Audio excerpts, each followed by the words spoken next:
I hope the screen is visible.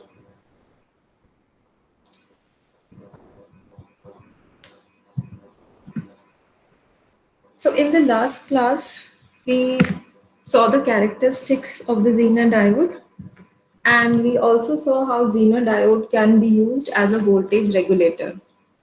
So today we are going to continue our discussion on the Zener diode and see another application wherein we use the Zener diodes for the purpose of clipping or AC regulator as we called it yesterday.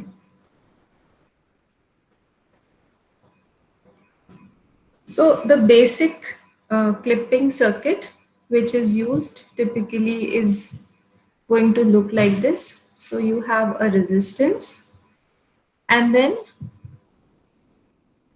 to this resistance we have two Zener diodes that are connected back to back in this way, and across this we apply input voltage, say Vi. So let us say that this is R. This diode is say D1 and this diode is say D2. So this is how my basic clipping circuit using Zener diodes is going to look like. So now we will see the working of these Zener diodes for clipping in this circuit in a while.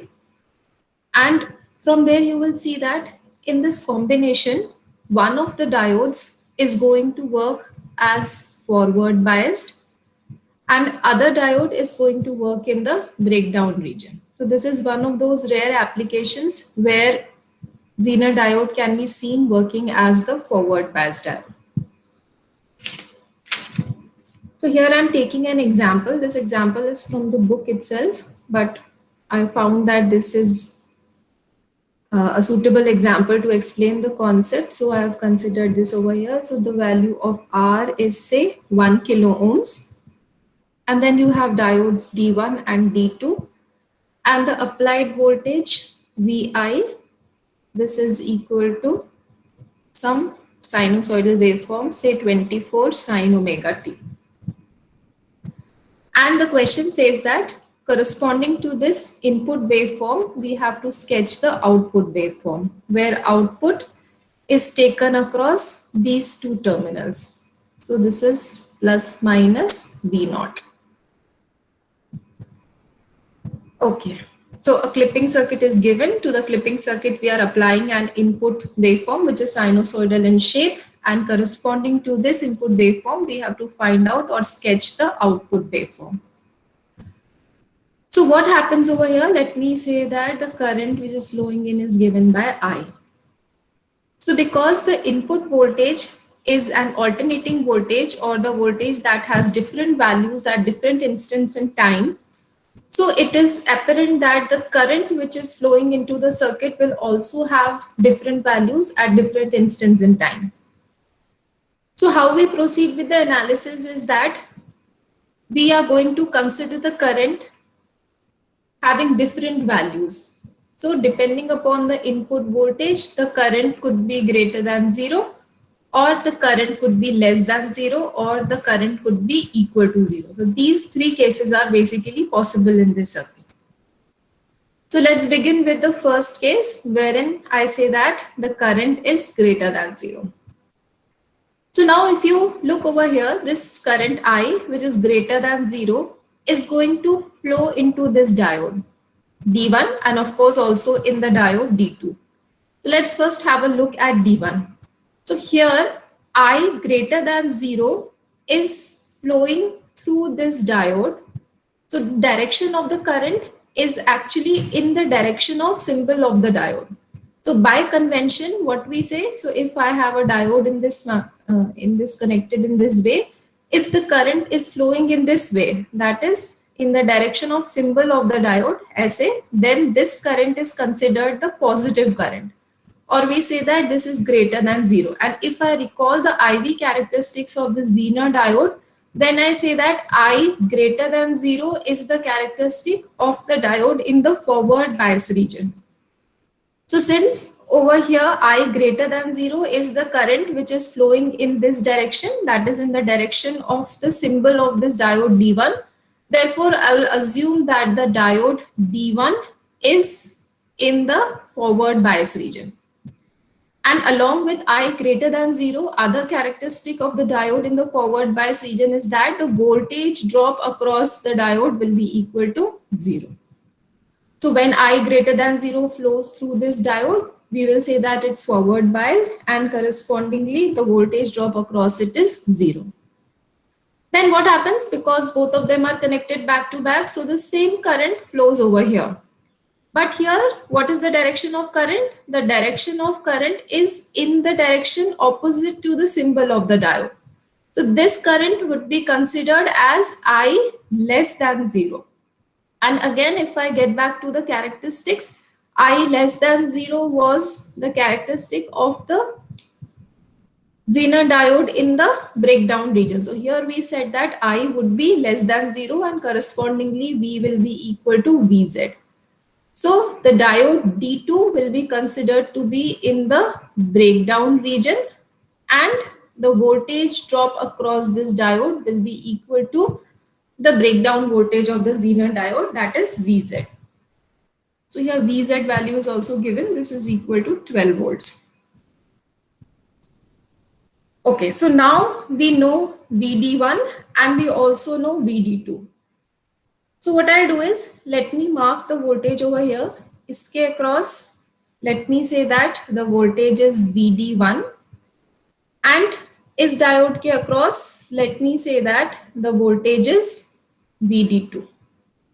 So if I want to write the expression for output voltage in terms of VD1 and VD2, this will be equal to how much? VD1 minus of VD2. So one thing I would like you to observe over here कि यहाँ पे जो हमने polarity लगाई है for VD2, here we are taking the negative of VD2 towards the negative of the diode. Whereas last class में हमने क्या सीखा था कि whenever you are substituting for a diode in the breakdown region, what we do is we attach the battery such that its polarity is opposite. तो वैसे भी कर सकते हैं. अगर वैसे करेंगे तो इस ब्रांच का इक्विवेलेंट क्या होगा? In place of VD1, you will simply have a short circuit. This is my VD1. And in place of VD2, I'm going to attach the battery such that यहाँ है तो ऊपर बैटरी का positive आना चाहिए. This is how we learned in the last class. So this would be equal to Vz. So in this case, what will be the value of V naught? This will be equal to Vz. This will be equal to 12 volts. But here, if I use the same polarity as that of the diode, then in that case, I should remember that this VD2 is a negative voltage. So when I substitute the values, I will remember to put this VD2 as minus 12 volts. So that's how I will have V naught is equal to 12 volts. So in the first case, when I say that the current I is greater than 0, the corresponding output voltage is 12 volts. And what will be the condition I greater than 0 in terms of input voltage? That I can get by writing the expression for current I. So current I can be written as VI minus V naught divided by 1000, and this should be greater than 0. And V naught, we already know, V naught is equal to 12. That means I greater than 0 condition translates to the input voltage greater than 12 volts. So while we will draw the final waveform for the given input, we will say that once the input is exceeding 12 volts, then the output voltage will be limited to 12 volts. This is the first case where I is greater than 0. Now let us say that I consider the second case. In the second case, I is less than 0. So if I is less than 0, that means the direction of I is shown in this way. So if I is less than 0, that means in the circuit, the current is actually flowing in this direction. So if the current is flowing in this direction, that means through diode D1, this is flowing in this manner, and through diode D2, this is flowing in this manner.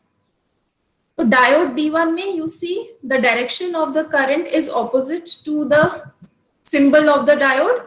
Therefore, we will say that in this case, diode D1 will work in the breakdown region and VD1 will be equal to VZ. Whereas for VD2, the direction of the current is same as the direction of the symbol of the diode. So that means D2 will work in the forward bias region, and for that VD2 will be equal to 0. So now if I want to write the expression of V naught, what will be V naught? V naught will be equal to, if I follow this circuit diagram, this is like VD1 minus VD2. But then I know that VD1 is equal to minus 12 minus 0. So V naught will be equal to minus 12 volts. Or you could do otherwise also. Is diode ki jagah you substitute the battery. So the battery will be with the positive towards the negative. So battery is going to look like this. This will be my VD1 is equal to VZ. And then you will have VD2 equal to 0. Iske across, if you take V naught, this will be equal to minus 12 volts. So that means when I is less than 0, then the output is limited to minus 12 volts. And how do I translate this condition on I in terms of input voltage? We just did this. So I less than 0 means that V in minus V naught divided by 1000 must be less than 0, which means that Vi minus of minus 12 divided by 1000 must be less than 0. So this gives us the condition that Vi must be less than minus 12 volts. So from these two conditions, we know that if the input voltage is exceeding 12 volts or if the input voltage is going below minus 12 volts, the output will be regulated at 12 volts only. Now then, let's consider the third case. So in the third case, we say that I is equal to 0. So if I is equal to 0, no current is going to flow through this circuit. That means no current flows through D1 and no current flows through D2. So I is equal to 0 is the characteristic of the diode present in the reverse bias region. Because in the reverse bias region, we ignore the current flowing through the diode. And how about the voltage? We say that in the reverse bias region, the voltage of the diode will lie somewhere between the breakdown voltage and the zero voltage. So this condition is coming from the characteristic of the Zener diode itself. So if we apply this condition over here, so what will happen for diode D1? You will have minus VZ less than equal to VD1, which is in turn less than equal to 0. And similar will be the case of VD2. For VD2 also, minus VZ must be less than equal to VD2 must be less than equal to 0. This condition, if I slightly rearrange this condition, this can be written as 0. No, this can be written as 12 greater than equal to minus VD2 greater than equal to 0. So I am multiplying negative to this, and this, and if I multiply negative, these signs will get reversed. So this is the modified condition. अब क्या करते हैं? Let me add this condition and this condition.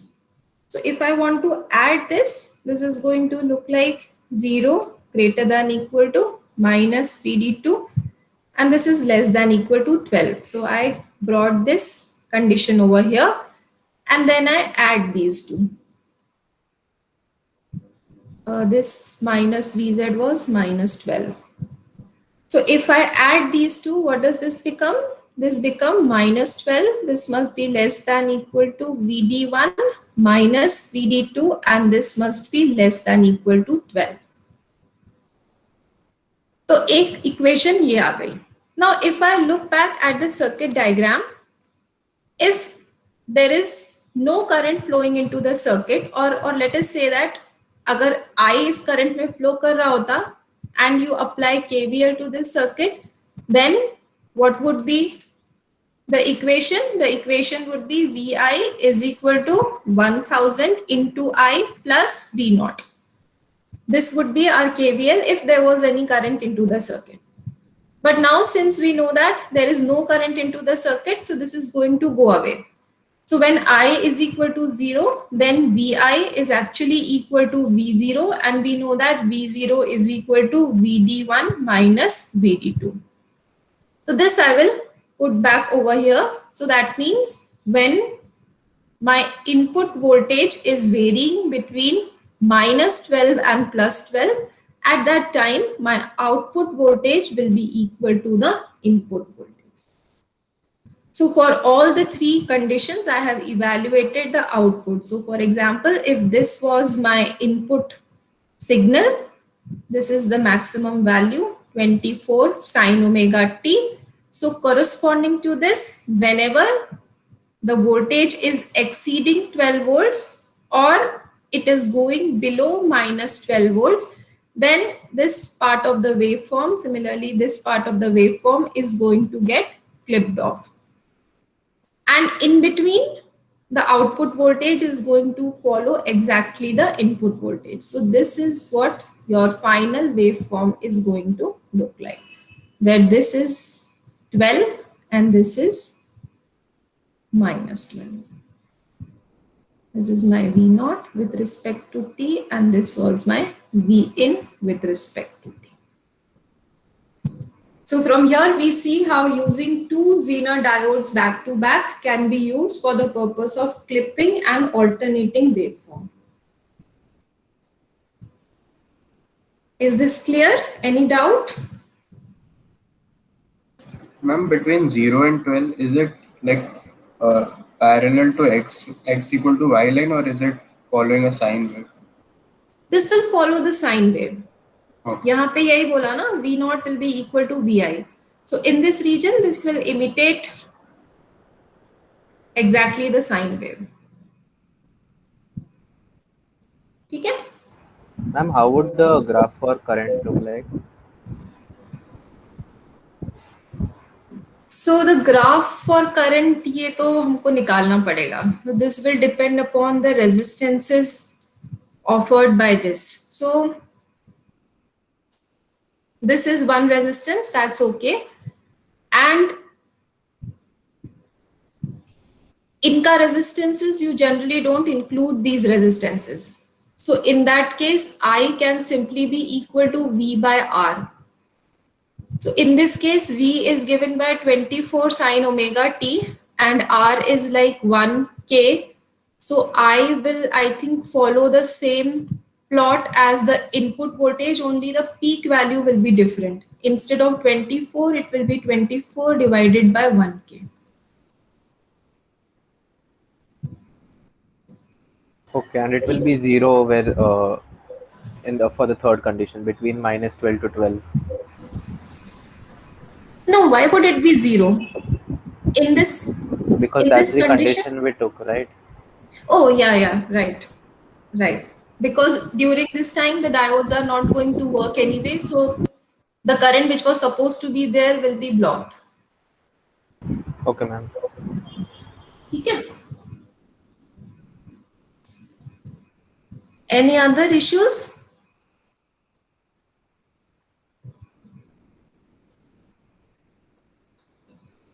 No? Okay, so if there are no more issues, then we will start a new topic today. And these are the transistors.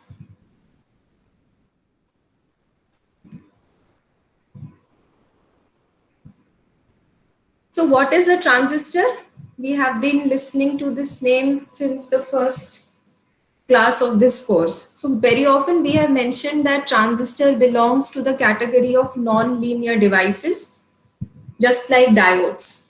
So in this part of the course, we are going to study a bit about the construction of the transistors and basic operation of the transistors. If I have to define what is a transistor, then transistor is basically a three-terminal, three-layer device that has two PN junctions. So these two PN junctions, they could be formed by two p-type semiconductors with an n-type semiconductor sandwiched between them, or this could be formed by two n-type semiconductors with a p-type semiconductor sandwiched between them. So three terminals, three layers, and two PN junctions are what constitute a transistor.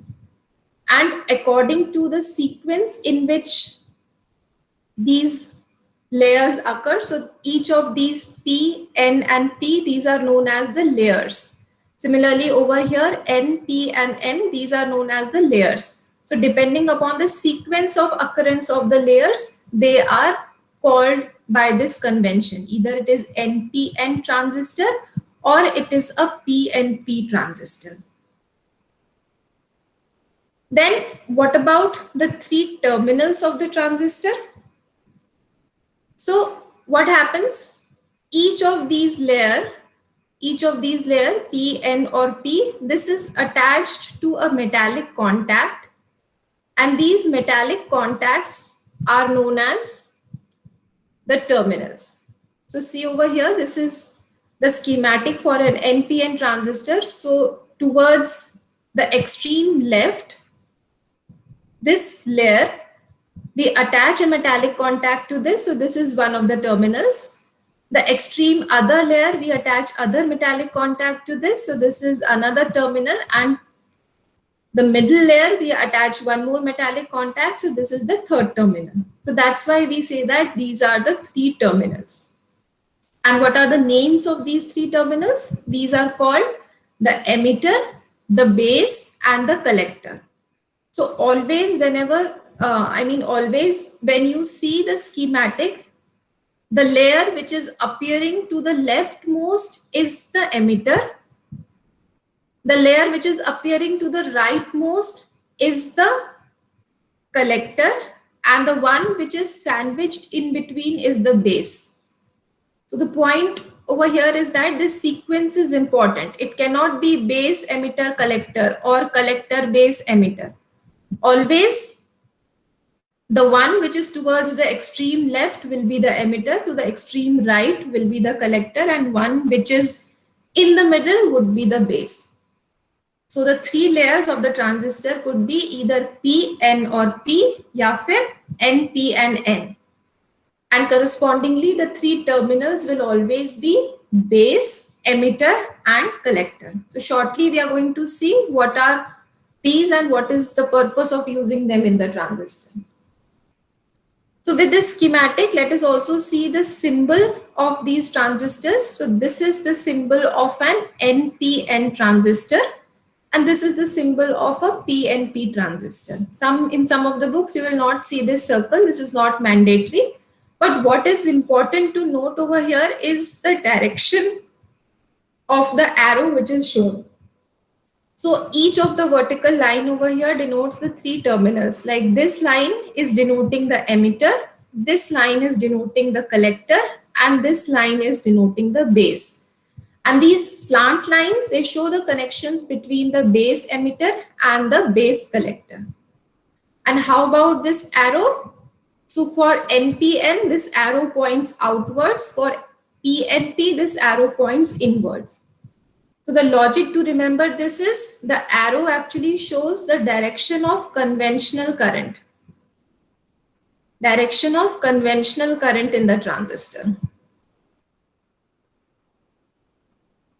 So shortly we are going to study the working of this PNP transistor, and then you will understand. So in case of PNP transistor, the current actually flows from the emitter towards the base. Therefore, this arrow is marked inwards.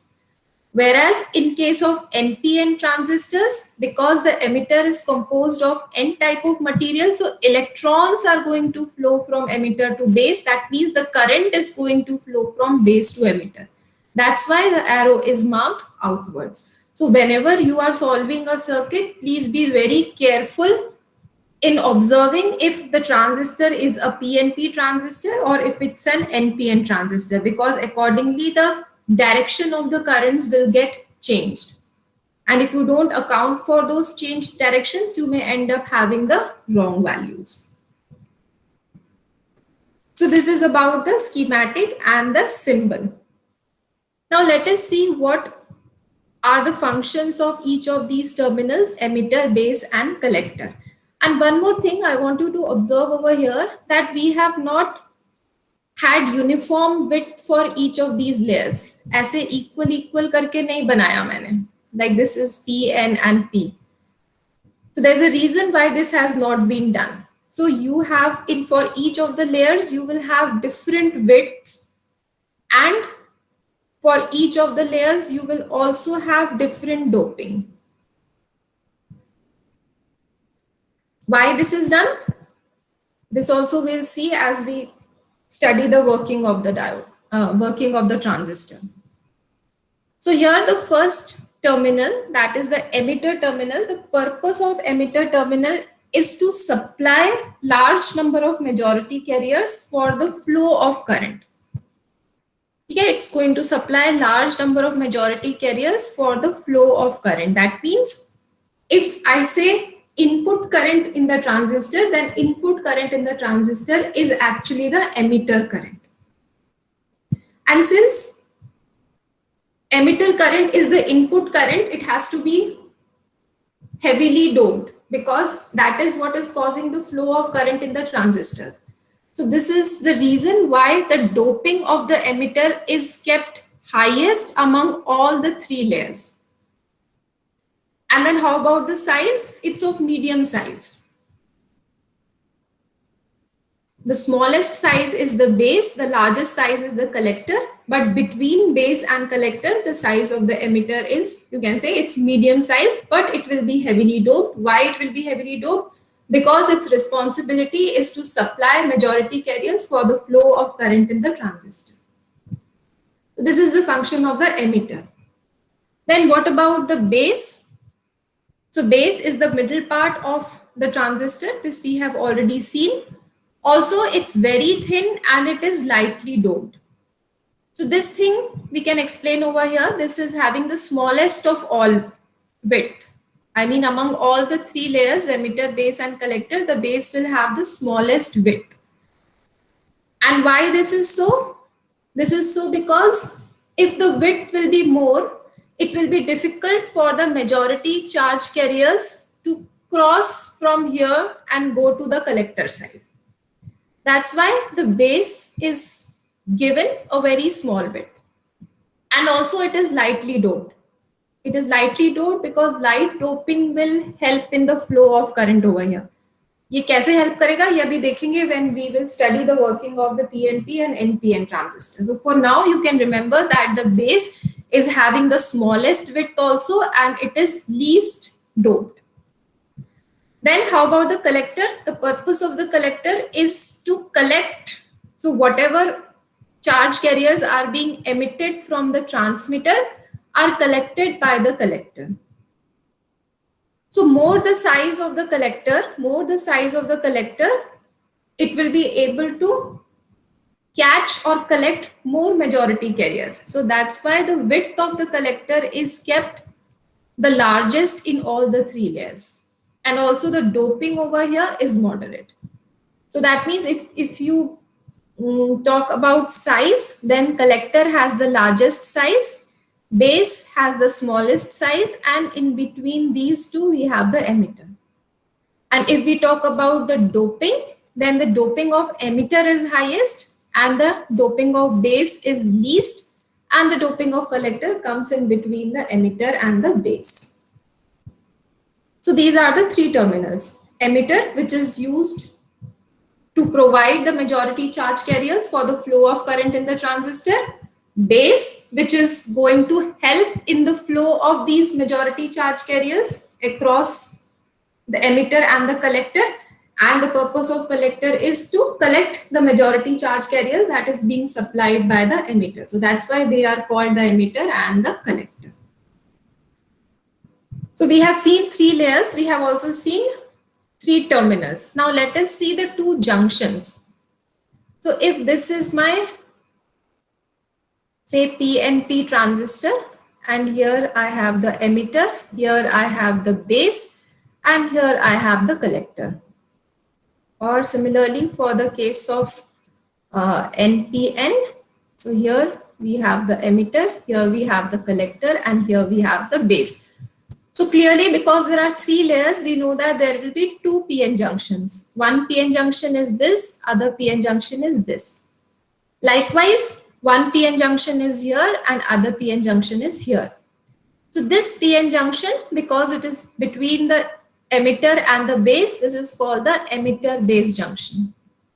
Whereas this junction, this will be known as the collector base junction. So in both of them, in PNP as well as in NPN, you will have one emitter base junction and one collector base junction. And now, based on the biasing of these junctions, the transistor can work in different modes.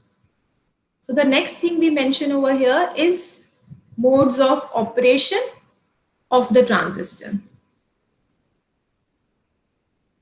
So here you have the emitter base junction and here you have the collector base junction. If the emitter base junction is forward biased and the collector base junction is also forward biased, then we say that the transistor is operating in saturation. This is the mode of operation. Then if one of them is forward biased, say for example, emitter base junction is forward biased and the collector base is reverse biased. Or if the emitter base junction is reverse biased and the collector base junction is forward biased, then we say that the transistor is working in the active region or linear region. Is case mein, this is also sometimes said that it's in the active region, but it's inverted when the emitter base junction is reverse biased. But collectively, we can say that if either of the junction is reverse biased, then the transistor will work in the active region. And lastly, when both of them are in the reverse bias region, then the mode of operation will be in the cutoff region. So why these names are important? Saturation, active and cutoff, because the working of the transistor will change depending upon which mode the transistor is working on. And based on this, the transistors can be used for different applications. For example, if the transistor works in the active region or in the saturation region, then it's used as an amplifier. Then this could be used as an amplifier. Or if it's working in a saturation region or cutoff region, then this is mostly used in digital logic circuits. AND gate, OR gate, NOT gate, इनको realize करने के लिए you can use the transistors which are working in the saturation region and the cutoff region. So all these applications you are going to see in very detail. I don't think in this course you will see all the applications, but we are going to see some of the applications. At least working of transistor as an amplifier is what we are going to cover pretty much in the detail. But then you should remember that the significance of different modes is that if the mode changes, the working of the transistor will change, which can then be used to appropriately choose which type of application can be supported by that transistor. So now we know what are the three layers, what are the three terminals, and what are the different modes of operation. Any doubt in this as of now?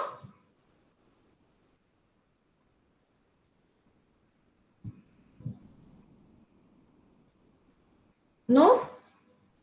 Okay. So then I'll come to this diagram a little later. So then we will start with working of the PNP transistor. So these type of transistors, they are also known as bipolar junction transistor. Why bipolar? Bipolar because there are two types of currents. Again, the hole current and the electron current, and junction transistor because there are two junctions over here. So that's why we give this acronym as BJT.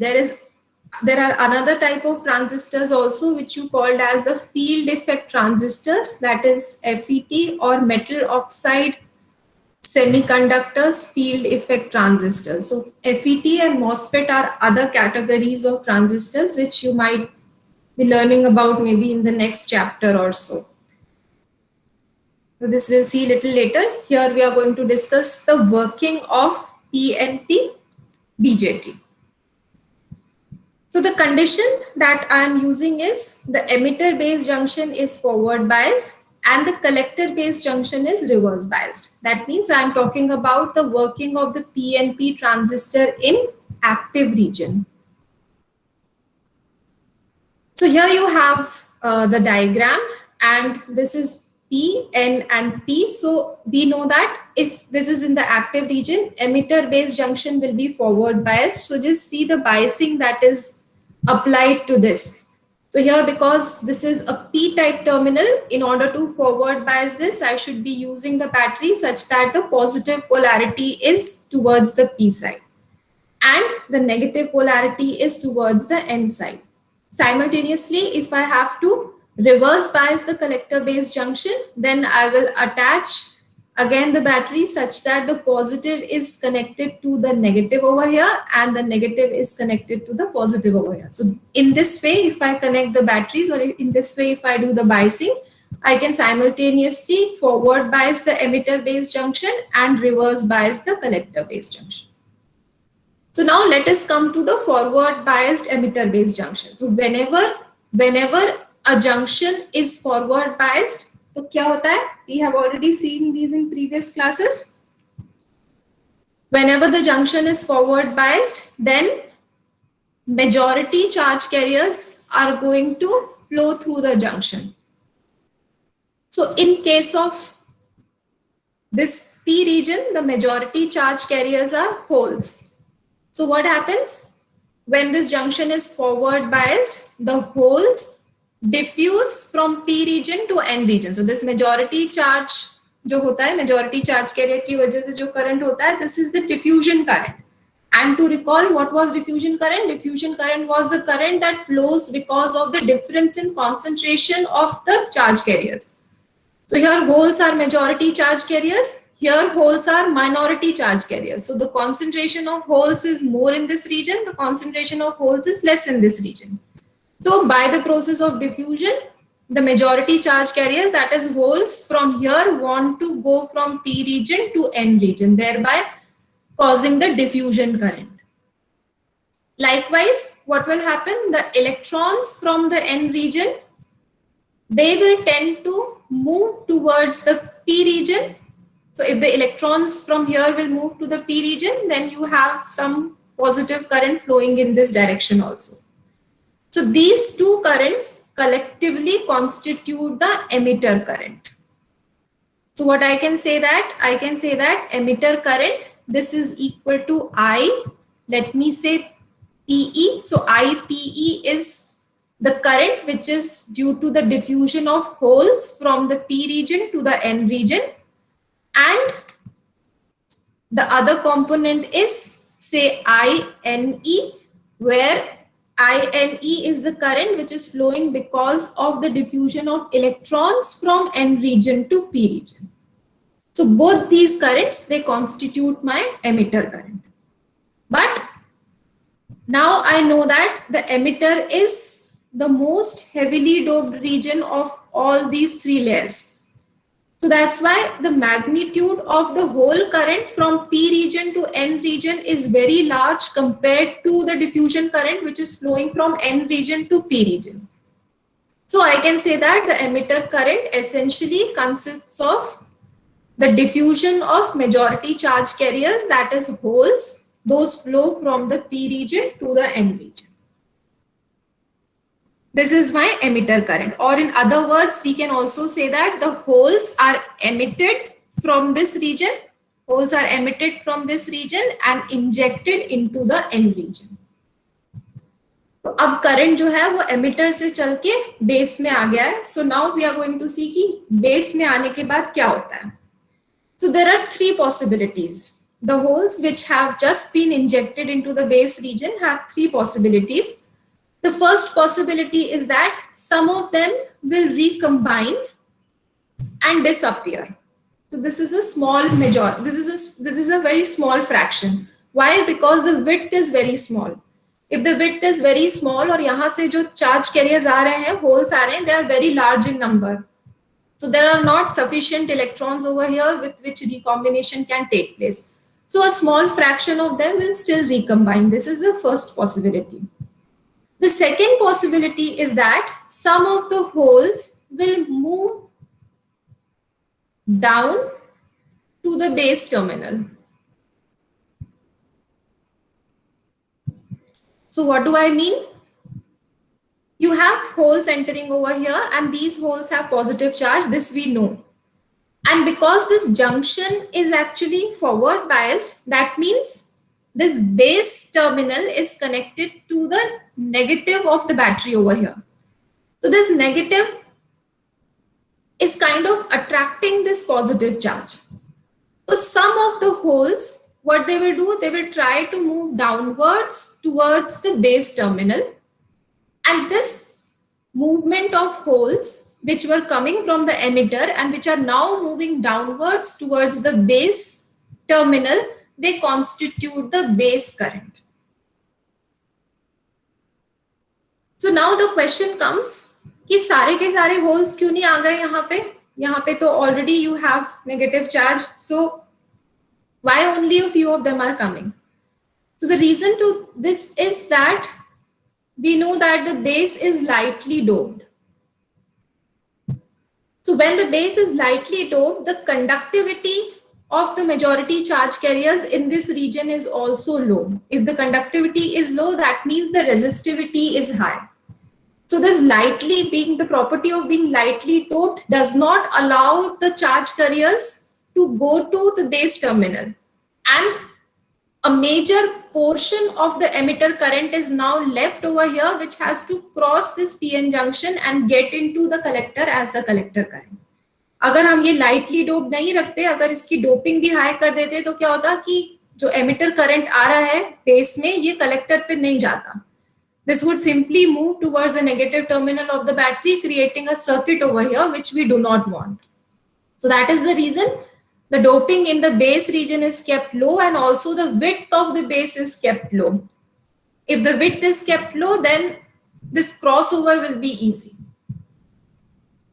So we saw that in the first place, some of the holes, they recombined. Then another small fraction of the holes, they constituted the base current. And the one major chunk which remains over here as holes, the holes are now the minority charge carriers in this region. And we know that this second junction over here is reverse bias junction. और जब junction reverse bias होता है तो उसका electric field strong हो जाता है. This strong electric field, what it does, it drifts the minority charge carriers, that is the holes over here, from this N region to P region, thereby causing some drift current. So that means the current which started from the emitter as diffusion current now reaches the collector as the drift current. So one thing is clear from here, and that is also my first property, that the current from the emitter is going to get divided between the base and the collector. This is first equation that we always need to remember, that IE is equal to IB plus IC, where I know that IE is due to the flow of holes, and holes are the majority carriers in this region. IB is due to the flow of holes again, but the holes over here are minority carriers because this is the N region. And what about the collector current? Now we see what collector current is comprised of. So collector current के भी दो components हैं.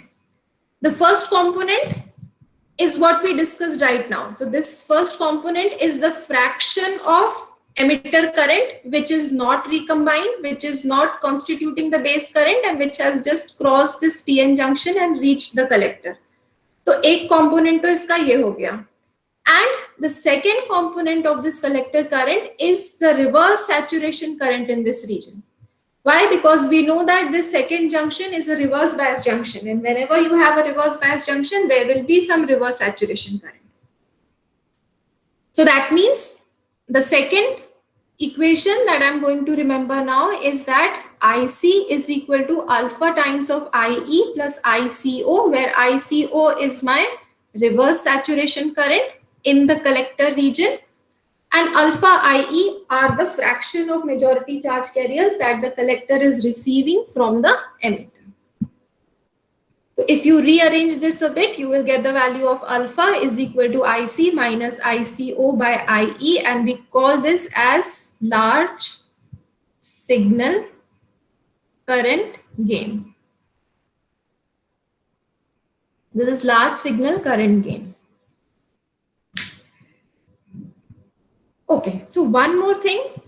This is a reverse saturation current, whereas this current is due to the flow of majority charge carriers.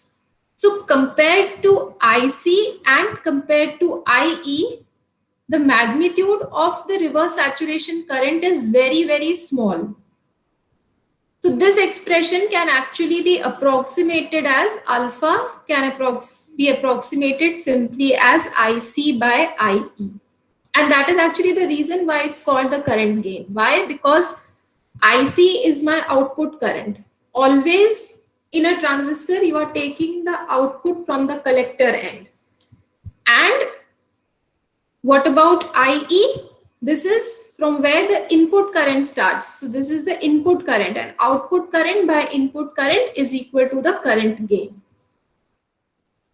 So one more thing I want you to observe over here is that, okay, the emitter is causing the input, the collector is at the collector, we are taking the output, and this base region is kind of acting a common terminal between the emitter and the collector.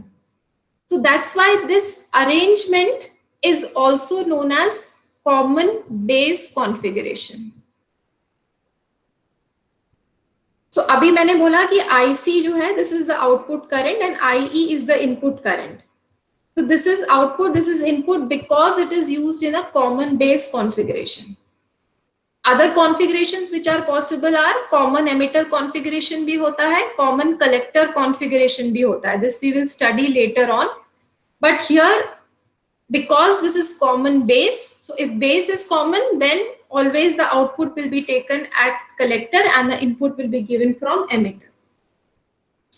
And one more thing to observe over here is that because ICO is very small, then the value of alpha, which is equal to IC by IE, this holds.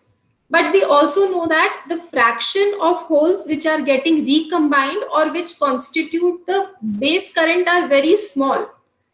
That means जो whole current emitter से चला है उसका बहुत large portion collector पे पहुंच रहा है. That's why the value of alpha is very high. It's close to 1. This typically lies around 0.95 to 0.998. Later on, when you will solve a lot of questions, you will also see that sometimes this is also approximated that IC will be equal to IE. But here we are not considering this approximation as of now because we want to define alpha. So alpha, that's the current gain parameter, is going to relate the collector current with the emitter current. And then we can do slight modifications in the equations that we have done. So we know that emitter current is actually getting divided between the base current and the collector current. So base current will be equal to IE minus of IC. And I just saw that IC by IE is equal to alpha. So I can substitute in place of IC, I can substitute alpha IE. So if you do that, IB will be equal to IE minus alpha times of IE, or IB is equal to 1 minus alpha times of IE. So this is another relation. These relations will be very useful when you are going to solve the circuits. So three things we have seen. First thing is this equation where I say that the emitter current will get divided between the base and the collector. The second equation is the equation with which we define alpha, which basically comes from the equation of the collector current, which in turn says that the collector current will be composed of two types of current. One is the current which is received from the emitter, and another is the reverse saturation current. Then reverse saturation current is very small, इसलिए alpha will be very large. And since alpha will be very large, you can approximate this alpha as IC by IE, thereby having a relation between the collector current and the emitter current. And with this relation, we can also derive the mathematical relation between the base current and the emitter current. ठीक है? Is this fine? Ma'am, while writing the equation IE is equal to IB plus IC, we are not considering ICO, right? So this IC is equal to alpha times IE plus ICO, but हाँ ये हमने कह दिया कि this is very very small. So we are not considering this. And what is ICO and INE? ICO is the reverse saturation current. So we know that this junction, this second junction is reverse biased, right? This is what we said, that while the transistor is working in the active region, one of the junction has to be reverse biased. And we know that when the junction is reverse biased, then across the junction only one current flows, that is the reverse saturation current. तो अगर ये stand alone junction होता, ये वाला पूरा part नहीं होता, तब इस जंक्शन में because of the reverse bias there would be only the reverse saturation current. तो ये वो करंट है. ICO is the reverse saturation current of this junction. And what about INE? So because this first junction is the forward bias junction, in the forward bias junction, you have the current because of the diffusion of majority charge carriers. So one diffusion will be from here, that is holes are going to diffuse to the end region, क्योंकि यहाँ पे holes का concentration ज़्यादा है, यहाँ पे holes का concentration कम है. तो ये जो whole current का diffusion है, उसको मैं IPE कह रही हूँ. Whereas another diffusion will be the electrons from here are going to diffuse over here, because यहाँ पे electrons are the majority carriers, whereas in P region the electrons are the minority carriers. So they will try to diffuse from the region of high concentration to the low concentration. So if the electrons are moving from here to here, another current is going to flow from here to here due to the movement of electrons. So this current I'm calling as INE. Okay, ma'am, got it. Thank you. ठीक है? But then later on we are ignoring this because यहाँ पे this doping is very large. Because of very large doping, the magnitude is high. So ultimately we ignore that INE. Ma'am, what is collector base voltage? Voltages के बारे में बात करेंगे हम लोग next class में. ठीक है? Just keep the voltages aside. We'll talk about all the voltages later on. इसके अलावा और कोई doubt? Ma'am, if we increase the doping of the base region, then the collector current will decrease and the base current will increase. Yes, the collector current will decrease and base current will increase, which we do not want, क्योंकि output जो हम ले रहे हैं वो हम collector से ले रहे हैं. तो we do not want the output to reduce. Because the purpose of using the transistor is amplifier. So if you cannot amplify the current that you are giving inside, then what's the purpose? Okay. And alpha is the characteristic value of, like, it is constant. It's not constant. It depends upon what is the value of IC and IE. Typically, it will be somewhere between 0.95 to 0.99. Okay, ma'am. Any other doubts? Why is emitter moderately doped? Moderate in size? क्या emitter? Yes, ma'am. तो अब collector सबसे बड़ा है, base सबसे छोटा है, तो किसी को तो बीच में आना पड़ेगा ना। मैम एमिटर को मैं वो सबसे साइज में सबसे बड़ा रखता ताकि सबसे ज्यादा वो चार्ज कैरियर सप्लाई कर सके। See, it's not important that you supply more. It's important that whatever is being supplied, you are able to collect most of it. Supply करने के लिए तो ऑलरेडी मैंने इसमें प्रोविजन किया हुआ है, because I am doping this heavily. So more than width, what affects the supply is the doping. So if small region, भले ही छोटा region हो लेकिन heavily doped हो, then you can supply more. For that you do not need a large area. But when actually you are collecting, you need a large area. अच्छा, तो large area हम लोग का वो कॉम्बिनेशन को इंक्रीज कर देगा, प्रोबेबिलिटी की कंबाइन कर जाए या फिर Yes. कलेक्ट कर ले. ठीक है. Yes. ठीक. Any other issues? Okay, so then I'll stop here. Next class we'll continue this.